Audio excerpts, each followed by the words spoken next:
ദിയ കൃഷ്ണയുടെ സ്ഥാപനത്തിലെ ജീവനക്കാർ നടത്തിയ സാമ്പത്തിക തട്ടിപ്പിന്റെ തെളിവുകൾ പുറത്തുവിട്ട് കൃഷ്ണകുമാർ. ജീവനക്കാർ നടത്തിയ സാമ്പത്തിക തട്ടിപ്പിന്റെ തെളിവുകളാണെന്ന് അവകാശപ്പെടുന്ന വീഡിയോ ദൃശ്യങ്ങളാണ് പുറത്തുവിട്ടത്. OBOC എന്ന സ്ഥാപനത്തിന്റെ ദിവസേനയുള്ള വിറ്റുവരവുമായി ബന്ധപ്പെട്ട രേഖകളും CCTV ദൃശ്യങ്ങളും ഉൾപ്പെടെയാണ് പുറത്തുവിട്ടത്. ജീവനക്കാരുടെ പരാതിയിൽ തനിക്കും മകൾക്കുമെതിരെ കേസെടുത്തതിന് പിന്നാലെയാണ് ദൃശ്യങ്ങളും രേഖകളും പുറത്തുവിട്ടത്. തട്ടിപ്പുമായി ബന്ധപ്പെട്ട് കൃഷ്ണകുമാർ വനിതാ ജീവനക്കാരെ ചോദ്യം ചെയ്യുന്നതും അവർ കുറ്റം സമ്മതിക്കുന്നതും ഒരു വീഡിയോയിൽ കാണാം. തട്ടിപ്പിൽ നിന്ന് ലഭിച്ച പണം തങ്ങൾ വീതിച്ചെടുത്തുവെന്ന് വീഡിയോയിൽ ജീവനക്കാരികൾ ഒരാൾ സമ്മതിക്കുന്നു. 2000 രൂപ കിട്ടിയാൽ 3 പേരും 500 വീതമെടുക്കുമെന്ന് യുവതി പറയുന്നു.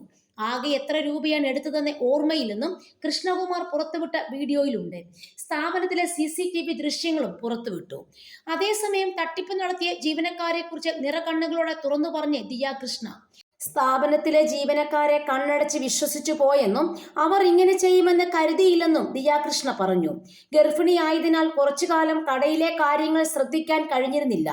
സ്വന്തം അനിയത്തിമാരെ പോലെ വിശ്വസിച്ചവരാണ് പണം തട്ടിയത്. ഒടുവിൽ ഒരു സുഹൃത്ത് നൽകിയ സൂചനയാണ് തട്ടിപ്പ് പുറത്തു കൊണ്ടുവരാൻ സഹായിച്ചതെന്നും ദിയ കൃഷ്ണ വെളിപ്പെടുത്തി.